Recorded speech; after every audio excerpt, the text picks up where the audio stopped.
Bonjour à tous et à toutes, c'est Julie. On se retrouve aujourd'hui pour une vidéo qui va parler de la prochaine pleine lune, qui va être une pleine lune vraiment puissante et qui va avoir lieu dans le signe des Gémeaux,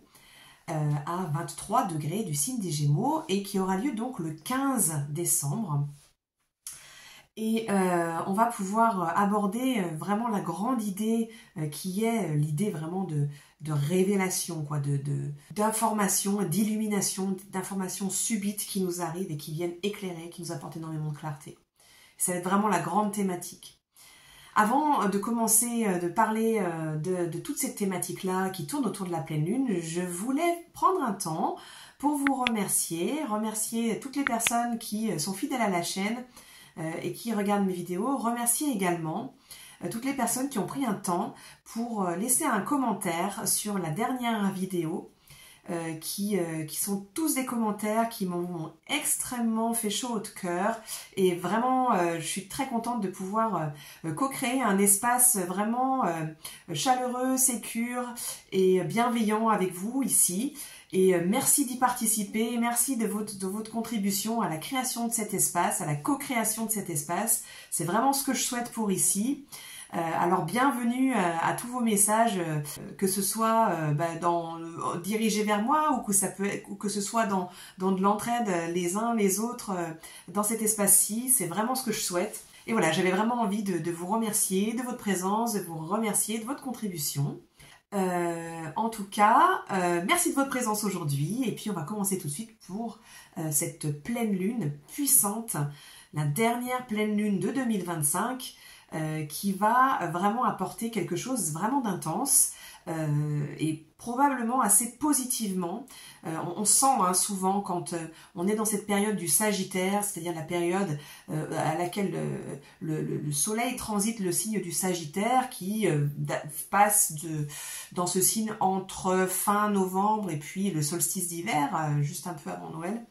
qu'il y a beaucoup plus de légèreté généralement. Il y a plus d'enthousiasme, on a plus de volonté d'aller de l'avant, on se sent un peu plus guidé, on se sent un peu plus léger, et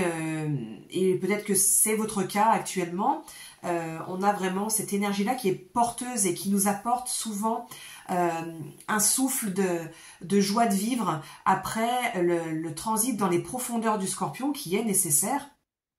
Et qui est un passage nécessaire, parce qu'on ne peut pas arriver à une véritable, sincère joie et un véritable, sincère élan de quête de vie et d'élévation tant qu'on n'est pas passé par les profondeurs. Sinon, c'est quelque chose qui reste en surface et qui reste un petit peu biaisé et faussé, quoi. Donc voilà, donc on a ce passage en Scorpion qui est toujours un petit peu profond, un peu lourd, souvent, en tout cas intense généralement, et qui est suivi par cette énergie-là. Et puis là, on va se trouver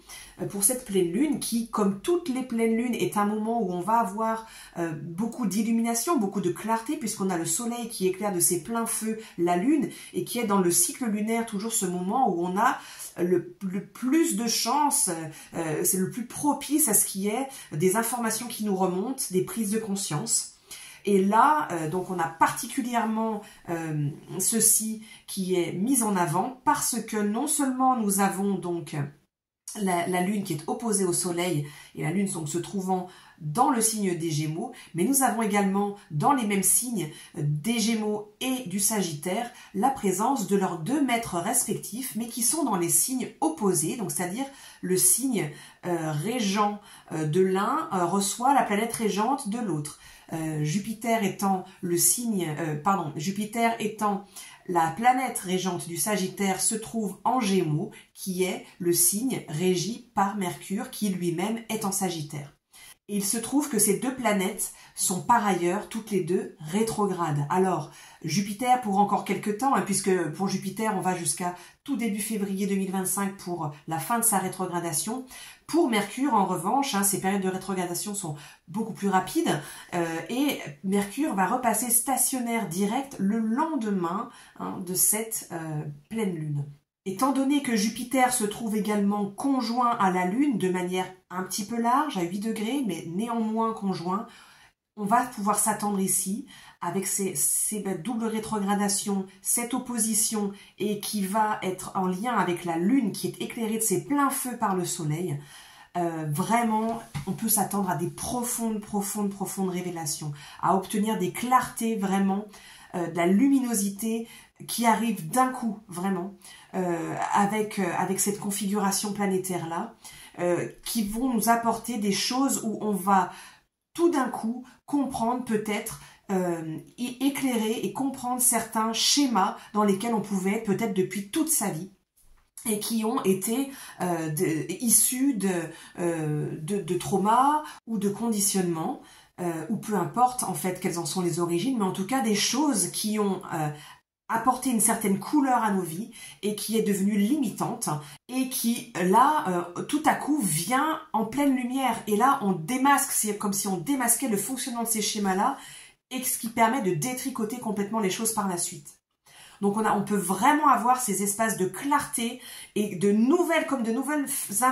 influx d'informations qui vont arriver de manière vraiment d'un coup, et qui peuvent être complètement précipités, puisque comme je vous le disais, dès le lendemain, on a Mercure qui va repasser stationnaire direct, et donc Mercure, le maître des Gémeaux, qui va encore être opposé à Jupiter qui lui est en Gémeaux, et cette opposition va nous porter jusqu'au 1er jour de janvier, puisque comme Mercure va recommencer à être direct, il va réavancer et resserrer son opposition à Jupiter jusqu'à vraiment le dépasser et s'en éloigner début janvier. Donc on a vraiment quelque chose où, après toute cette maturation qu'on a pu avoir avec cette double opposition là, des deux maîtres respectifs, du Sagittaire et des Gémeaux, dans leur cycle de rétrogradation,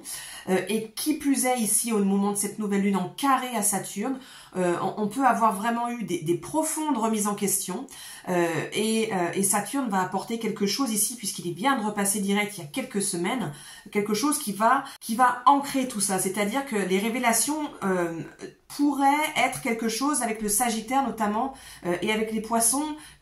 qui sont en carré, quelque chose où ça part vraiment un peu en planant quoi, à des sphères très éthérées, mais avec Saturne qui est en Poisson, au contraire, ça va amener quelque chose de structurant,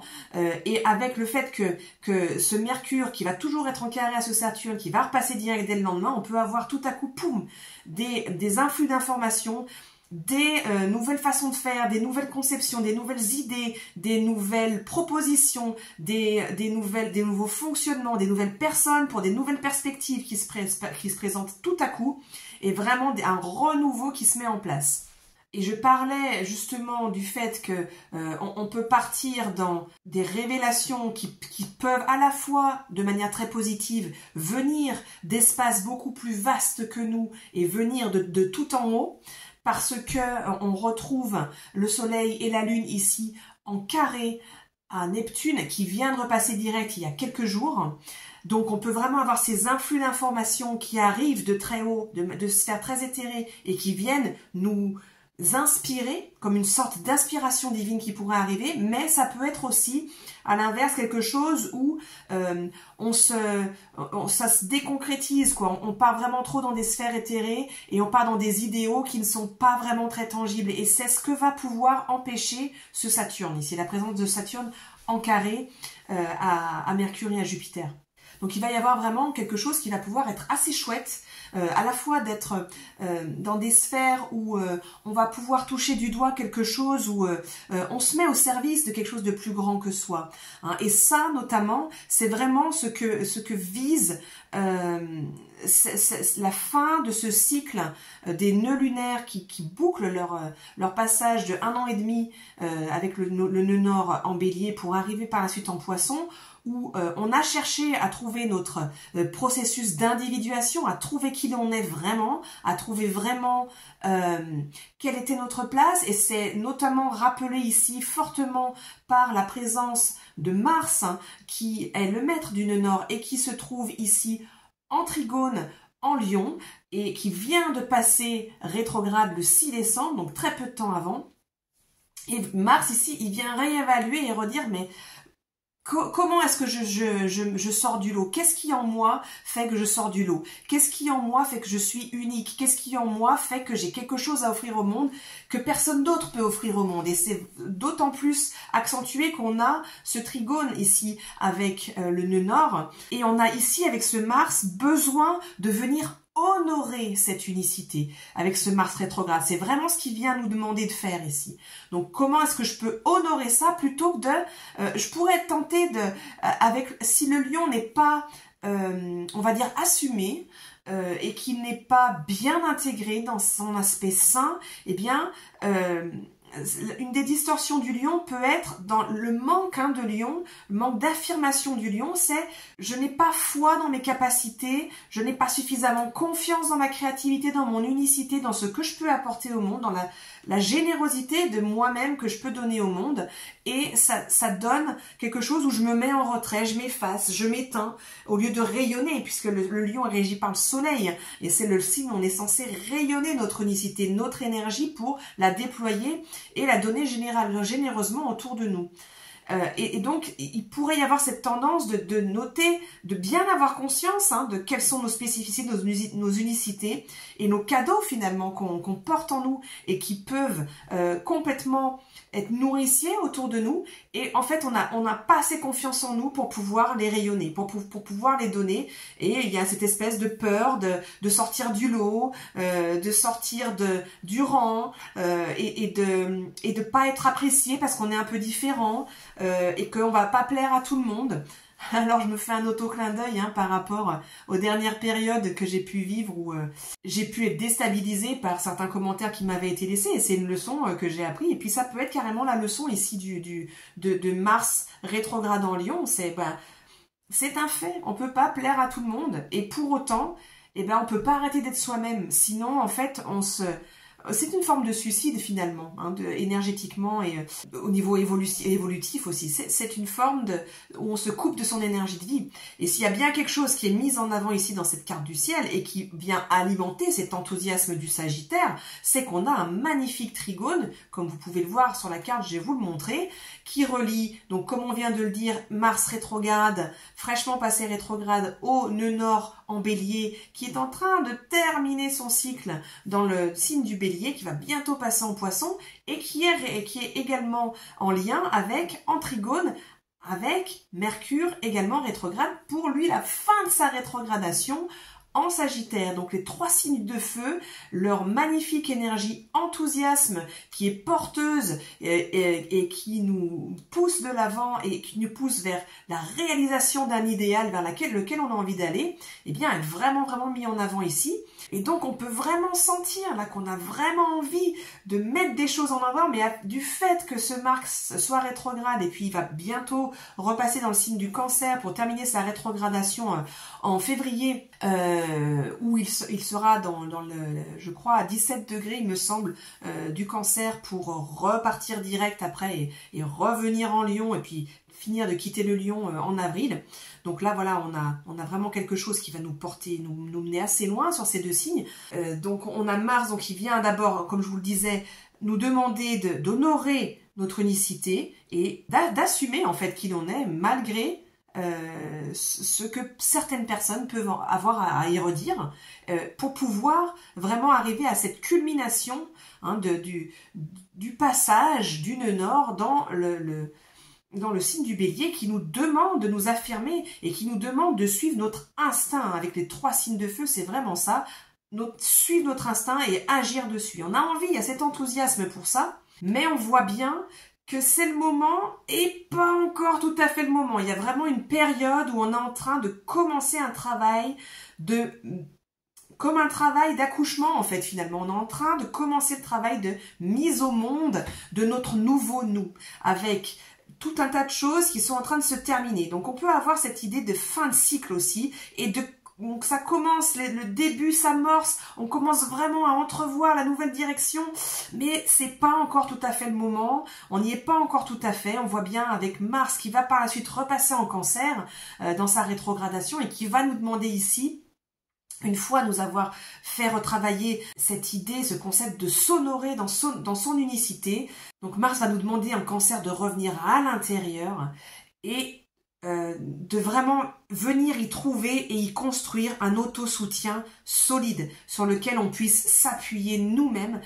non pas sur des ressources extérieures, mais vraiment intérieures, notamment au niveau émotionnel, et commencer à devenir réellement maître de nos émotions, maître de nos besoins émotionnels, comme on a déjà travaillé dans son premier passage direct cet été dans le signe du Cancer. Et puis là, il va repasser, vraiment nous aider à revenir à l'intérieur, revenir à vraiment construire cet axe-là pour pouvoir ensuite par la suite repasser direct. Et lorsqu'il va repasser direct, il va repasser là où il est actuellement, c'est-à-dire, encore une fois, opposé à Pluton. Et s'il est opposé à Pluton, mais il est en train de rétrograder, donc il va revenir en arrière. Et donc, avec cette opposition à Pluton, bon, on a pu parler de la potentialité d'agressivité et de violence. On sent que c'est un peu latent quand même dans l'air, là. C'est un peu électrique, mais c'est un petit peu en train de se tasser, et notamment du fait que Mars soit repassé rétrograde.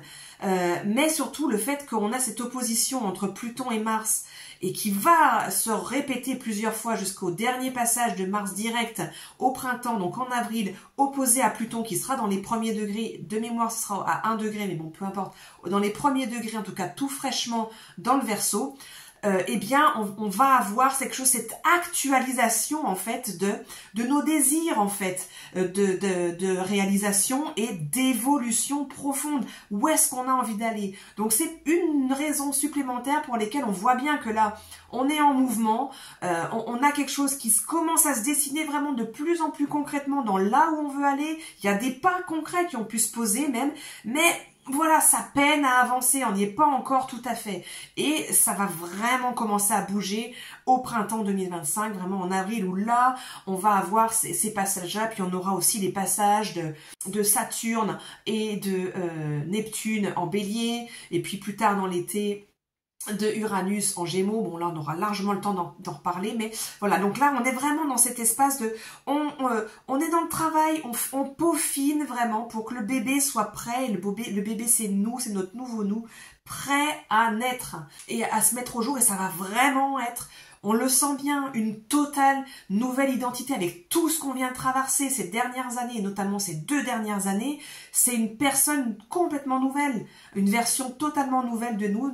une nouvelle étape de nous sur notre plan évolutif qui est en train de se mettre au monde. D'autant plus que, vous le savez, Pluton vient de passer en Verseau il y a quelques semaines de ça, pour 20 ans, et que Pluton en Verseau, il nous demande vraiment de détruire les anciens modèles, de détruire les anciennes structures, alors pas toutes, mais celles qui ne servent plus, celles qui sont obsolètes et qui entravent notre processus d'évolution. Et Pluton en Capricorne a bien mis en avant toutes ces relations de domination finalement. On a pu en refaire l'expérience dans divers pans de nos vies personnelles, et puis aussi dans le collectif, où Pluton est venu nous remettre devant des rapports de force, de la domination, de l'oppression, des injustices, des choses où on se voit faire imposer certaines décisions. Et c'est tout l'inverse ici avec la polarité Cancer dans laquelle va rétrograder Mars d'ici quelques temps. C'est-à-dire que, au contraire, c'est comment, en venant à l'écoute de soi-même et autonomie par rapport à notre sphère relationnelle et nos besoins relationnels, nos besoins émotionnels, et donc du coup avec une écoute bienveillante et une mise à l'œuvre bienveillante de nos besoins personnel, comment ça peut permettre aussi qu'on puisse être à l'écoute et disponible pour les autres, et disponible les uns les autres, et quelque part ça rejoint un peu ce que je vous disais en message d'intro, c'est-à-dire qu'il y a une co-création de quelque chose qui prend soin, quelque chose de sécure qui est là à l'œuvre. Quelque part c'est un petit peu le travail, c'est un petit peu ce à quoi appelle ce passage de Pluton en Verseau. Bon, on parle de bien d'autres thématiques aussi, comme on a pu l'évoquer précédemment. Mais là, en l'occurrence, je trouve que c'est intéressant de voir que ce Pluton fraîchement arrivé en Verseau va coïncider avec une rétrogradation de Mars en Cancer, et qui va nous permettre d'amener des nouvelles dynamiques finalement évolutives et relationnelles, collectives, individuelles, avec Mars en Cancer qui va repasser en Lion après pour pouvoir nous permettre de nous affirmer dans notre unicité, mais de manière hyper construite intérieurement, et donc du coup d'aplomb et saine. et nous permettent donc de donner à l'autre depuis un espace qui est sain et guéri, notamment, puisque je n'ai pas parlé de ça, mais sur cette pleine lune, on se retrouve avec Chiron en bélier, qui est toujours dans son cycle de rétrogradation, mais pour encore quelques mois, et qui est en trigone au soleil, en sextile à la lune et à Jupiter, et donc on peut avoir de très belles guérisons avec ces révélations qui peuvent nous venir ici. Et on peut avoir donc, c'est pas juste l'idée de comprendre ces schémas, de comprendre ces modes de fonctionnement passés, mais ça va être vraiment des opportunités de guérir. Alors, souvent avec Chiron, ça nous fait passer par la blessure pour pouvoir la purifier, la transcender, quoi, et la cicatriser, et puis après c'est guéri, quoi. Mais on a vraiment une potentialité de clarté, d'illumination, de guérison, de compréhension, de révélation pour un processus évolutif qui nous amène vers une renaissance vraiment pleinement nouvelle de nous, qui est vraiment intense et vraiment très puissante pour cette pleine lune. Donc voilà, une pleine lune qui nous promet vraiment quelque chose de très beau pour pouvoir arriver à vraiment une fin de cycle, avec aussi la prochaine nouvelle lune qui sera au tout dernier jour de 2025 et qui appellera vraiment un cycle nouveau, puisqu'elle précédera simplement de quelques jours le passage des nœuds dans l'axe Poisson-Vierge.